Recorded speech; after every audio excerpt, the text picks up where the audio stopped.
जो हमें कभी कभी या कहो कई बार सुनाई देता है, स्वार्थ। वो व्यक्ति स्वार्थी है, उसने स्वार्थ में आके ये बुरा कर्म कर दिया, आदि इत्यादि। देखा जाए तो संसार स्वार्थ को पाप का मूल मानने लगा, परंतु क्या स्वार्थ सच में बुरा है? नहीं। स्वार्थ ये शब्द बना है स्व से, अर्थात स्वयं से। यानी कि जिस कार्य में केवल स्वयं का अर्थ हो, केवल स्वयं का लाभ चाप हो, वो स्वार्थ। अब प्रश्न ये उठता है कि आपका स्व क्या है? यदि आपके स्व में केवल आप हैं तो आप अवश्य स्वार्थी हैं। यदि आपके स्व में परिवार सम्मिलित है तो आप परिवार्थी हैं। यदि आपके स्व में अन्य लोग सम्मिलित हैं तो आप परोपकारती हैं। और यदि आपके स्व में ये संसार सम्मिलित है तो आप परमार्थी हैं। तो अपने स्वार्थ से दूर ना जाएं, उसका विस्तार करें। अपने अस्तित्व का विस्तार करोगे तो ये स्वार्थ स्वयं ही परमार्थ में बदल जाएगा। राधे राधे। मैंने आपसे कहा था कि संसार का सबसे बड़ा शस्त्र और सबसे बड़ा संबल है मित्रता। किंतु ये मित्रता कैसी होनी चाहिए? मित्रता होनी चाहिए दूध में मिले जल की भांति।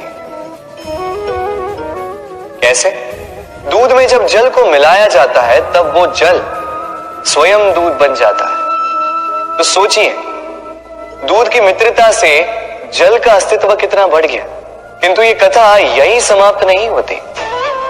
जब दूध को गर्म किया जाता है तब जल अपनी मित्रता निभाता है। जल स्वयं पहले इसका ताप लेता है, स्वयं के अस्तित्व को भाप बनाकर जला देता है और दूध को बचा लेता है। फिर उसके पश्चात अपने मित्र के जाने से दूध में उबाल आता है। वो पात्र से निकलकर बहने लगता है और वो शांत केवल तभी होता है जब उसमें थोड़ा जल मिला दिया जाता है। अर्थात मित्रता वो जो मित्र के अस्तित्व का विस्तार कर दे। मित्रता वो जो मित्र के लिए स्वयं के अस्तित्व को जला दे। मित्रता वो जिसमें सुख और दुख दोनों मित्र से जुड़ा हो। तो ऐसे मित्र बनाओ जिसके समक्ष कुबेर का कोष भी फीका पड़ जाए। राधे राधे। भूल और मनुष्य, इन दोनों का संबंध कुछ वैसा है जैसा पंख और चिड़िया का, जैसा धारा और नदिया का। यदि भूल मनुष्य के स्वभाव का इतना महत्वपूर्ण अंग है तो आप सोचिए, इस पर लज्जा क्यों? इस पर लज्जा करना ठीक है ही नहीं। वैसे देखा जाए तो भूल हमें स्वयं को और श्रेष्ठ बनाने का अवसर देती है, पहले से अच्छा प्रदर्शन करने की प्रेरणा देती है। अब कदाचित आप में से कुछ इस बात से सहमत नहीं हो, क्योंकि बहुतों की दृष्टि में भूल दोष को जन्म देती है, दोष अपराध को, और अपराध के लिए क्षमा नहीं दंड मिलना चाहिए। किंतु क्या आपने कभी सोचा है कि ऐसा क्यों होता है? क्या कारण है इसका? इसका कारण है भूल स्वीकार करने से बचना। यदि आप कोई भूल करोगे और उसे स्वीकारोगे नहीं तो वो भूल दोष में बदल जाएगी और वो दोष अपराध। तो साहस रखिए, अपनी भूल को स्वीकार करना अपनी भूल को सुधारने की दिशा में सबसे पहला कदम होता है। और स्मरण रखिएगा, यदि कुछ अपराध है तो वो है समय पे अपनी भूल ना स्वीकार। राधे राधे। व्यक्ति किसी और वस्तु या भाव से परिचित हो ना हो, है और भविष्य दोनों ही व्यक्ति के मन में सदैव रहते हैं, जिनका अस्तित्व व्यक्ति के अस्तित्व पे भारी रहता है। विचित्र है ना?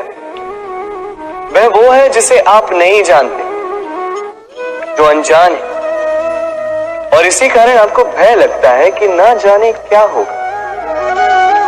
भविष्य वो है जो अब तक घटा ही नहीं, तो जो घटा ही नहीं उसके विषय में चिंता क्यों? आपके हाथ में है वर्तमान। वर्तमान के कर्म सत्य मन से कीजिए और सोचिए ये कि अपने कर्मों को और कितनी श्रेष्ठता से किया जा सकता है। इसलिए आप विश्वास कीजिए,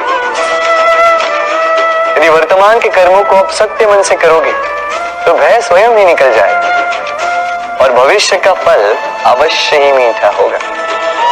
इसलिए भय और भविष्य से डरना छोड़ दीजिए, इस वर्तमान को जी। राधे राधे। कितना सुंदर पुस्तक है ना, सुंदर आवरण है, सजाए हुए पृष्ठ है।